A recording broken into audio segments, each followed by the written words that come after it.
नमस्कार, स्वागत है आपका झारखंड समाचार में। बाबूलाल मरांडी ने कटाक्ष करते हुए अपने ऑफिशियल सोशल मीडिया अकाउंट पर हेमंत सोरेन पर तंज कसते हुए लिखा, हेमंत जा रहा है और बसंत आ रहा है। तो झारखंड सीएचओ प्रोटेस्ट को लेकर सीएम आवास घेरने निकले सामुदायिक स्वास्थ्य पदाधिकारियों को पुलिस ने रोका। राजभवन के पास बीच सड़क पर दिया धरना।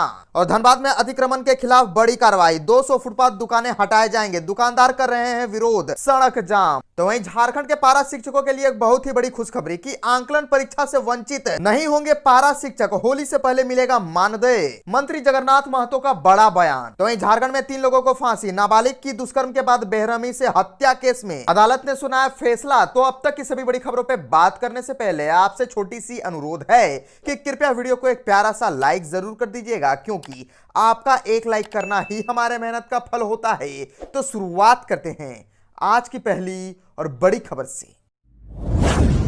इस वक्त की बड़ी खबर झारखंड से आ रही है, जहां रामगढ़ उपचुनाव को लेकर सियासी सरगर्मी तेज है। भले ही चुनाव प्रचार थम गया हो, लेकिन नेताओं के बीच जुबानी जंग अभी भी जारी है। ताजा मामला प्रदेश के प्रथम मुख्यमंत्री और बीजेपी विधायक दल के नेता बाबूलाल मरांडी से जुड़ा है। दरअसल बाबूलाल मरांडी ने वर्ड प्ले किया है। इशारों में बाबूलाल मरांडी ने मुख्यमंत्री हेमंत सोरेन पर निशाना साधा। दरअसल बाबूलाल मरांडी ने अपने ऑफिशियल सोशल मीडिया अकाउंट पर लिखा है कि हेमंत जा रहा है, बसंत आ रहा है। इसे सीधा हेमंत सोरेन पर तंज की तरह देखा जा रहा है। गौरतलब है कि बाबूलाल मरांडी ने अपने फेसबुक पेज पर लिखा है कि हेमंत जा रहा है, बसंत आ रहा है। ऋतु तो आते जाते रहते हैं, यही कुदरत का नियम है।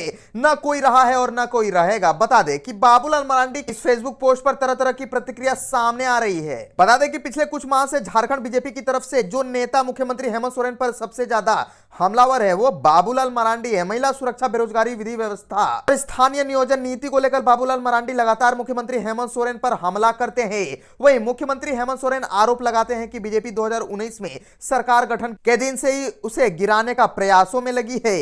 रामगढ़ उपचुनाव के लिए चुनाव प्रचार के दौरान भी कई बार मुख्यमंत्री हेमंत सोरेन कह चुके हैं कि बीजेपी महागठबंधन सरकार को गिराने का प्रयास कर रही है। इसके लिए केंद्रीय एजेंसियों का सहारा लिया जा रहा है। चुनाव का ऐलान होते ही बीजेपी ने कहा था कि रामगढ़ में एनडीए की जीत, झारखंड में महागठबंधन सरकार के पतन की शुरुआत होगी। झारखंड के पारा शिक्षकों के लिए एक बहुत ही बड़ी खुशखबरी कि आकलन परीक्षा से वंचित अब नहीं होंगे कोई भी पारा शिक्षक, होली से पहले मिलेगा मानदेय। मंत्री जगन्नाथ महतो का बड़ा बयान। स्कूली शिक्षा एवं साक्षरता विभाग के मंत्री जगन्नाथ महतो ने आकलन परीक्षा में शामिल होने के लिए समय सीमा एक बार फिर बढ़ाने के संकेत दिए हैं। उन्होंने झारखंड राज्य सहयोगी सामुदायिक शिक्षक संघ के प्रतिनिधि मंडल से शिक्षा सचिव एवं परियोजना निदेशक से बात कर जेक का पोर्टल खुलवाने का भरोसा दिलाया है। इससे पहले संघ के नेता विनोद तिवारी एवं विनोद बिहारी महतो ने मंत्री को बताया कि अधिकारियों की लापरवाही के कारण अभी लगभग 4000 पारा शिक्षकों के प्रमाण पत्र का सत्यापन नहीं हो सका है। आवेदन पोर्टल बंद होने से वे आवेदन नहीं कर पा रहे हैं। पारा शिक्षकों ने पारा शिक्षकों की सेवा संतुष्टि में आ रही परेशानी से भी मंत्री को अवगत कराया। इस पर मंत्री ने कहा कि सेवा संतुष्टि प्राधिकार की पंचायत और प्रखंड की कमेटी में पारा शिक्षकों के प्रतिनिधि को भी रखा जाएगा। और बताते चले कि होली से पहले मानदेय जारी करने का भी आश्वासन दिया गया है। यदि कोई भी जिला शिक्षा पदाधिकारी या जिला शिक्षा अधीक्षक मनमानी करेगा तो उसे जेल जाना होगा। उन्होंने परियोजना निदेशक किरण पासी से बात कर होली से पहले सभी पारा शिक्षकों के मानदेय जारी होने का भरोसा दिलाया।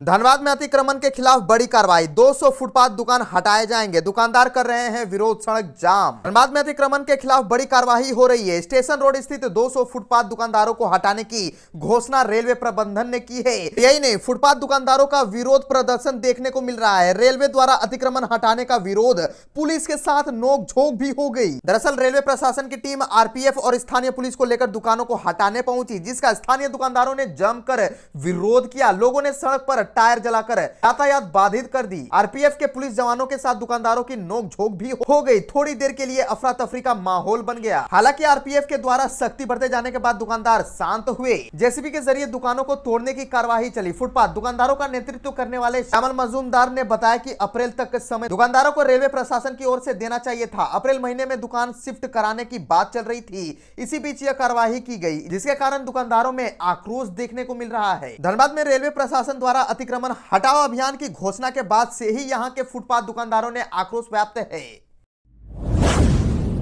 सीएम सोरेन के सिक्योरिटी इंचार्ज से पूछताछ करेगी ईडी। घर पर मिले थे AK-47 और हथियार। प्रेम प्रकाश के ठिकानों पर ईडी की छापेमारी के दौरान बरामद 2 AK-47 हथियार और 60 कारतूस के बाद प्रवर्तन निदेशालय ने मनी लॉन्ड्रिंग के आरोप में प्रेम प्रकाश को गिरफ्तार कर लिया था। फिलहाल वह जेल में बंद है। प्रवर्तन निदेशालय ने झारखंड के मुख्यमंत्री हेमंत सोरेन के सुरक्षा प्रभारी विमल कुमार को समन जारी कर 28 फरवरी को पूछताछ के लिए रांची के एयरपोर्ट रोड स्थित जोनल कार्यालय में बुलाया है। बता दें कि सत्ता के गलियारों और ब्यूरोक्रेट्स के बीच चर्चित प्रेम प्रकाश के घर 24 अगस्त 2022 को छापेमारी के दौरान ईडी ने 2 AK-47 हथियार और 60 गोलियां बरामद की थे। छानबीन के क्रम में ईडी को यह जानकारी मिली थी कि प्रेम प्रकाश के घर से बरामद दोनों AK-47 हथियार मुख्यमंत्री हेमंत सोरेन की सुरक्षा में तैनात 2 सुरक्षाकर्मी के हैं। इसके बाद 2022 के अक्टूबर महीने से ही सीएम के सुरक्षा प्रभारी को ईडी ने पूछताछ के लिए नोटिस जारी किया था।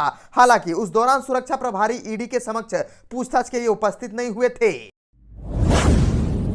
झारखंड सीएचओ प्रोटेस्ट को लेकर सीएम आवास घेरने निकले सामुदायिक स्वास्थ्य पदाधिकारियों को पुलिस ने रोका। राजभवन के पास बीच सड़क पर दिया धरना। राज्य भर के सीएचओ अपने पूर्व घोषित कार्यक्रम के अनुसार मुख्यमंत्री आवास का घेराव करने के लिए जाकिर हुसैन पार्क में इकट्ठा हुए थे। बड़ी संख्या में एकजुट हुए सामुदायिक स्वास्थ्य पदाधिकारियों को पुलिस ने मुख्यमंत्री आवास की ओर बढ़ने ही नहीं दिया। इसके बाद सभी सीएचओ राजभवन के पास ही धरना पर बैठ गए। झारखंड राज्य के 16,000 से अधिक हेल्थ एंड वेलनेस सेंटर में मरीजों की सेवा से लेकर स्वास्थ्य विभाग की फ्लैगशिप योजनाओं को धरातल पर उतारने में सामुदायिक स्वास्थ्य पदाधिकारी अहम भूमिका निभाते हैं। Jharkhand community health officers association के बैनर तले राज्य भर के सीएचओ लगातार अपनी मांगों को अलग अलग तरीके से बुलंद कर रहे हैं। मुख्यमंत्री आवास का घेराव करने के लिए निकलने से पहले सीएचओ राष्ट्रीय स्वास्थ्य मिशन के टेस्ट प्रोजेक्ट डायरेक्टर कार्यालय, सचिवालय और स्वास्थ्य मंत्री आवास का घेराव कर चुके हैं।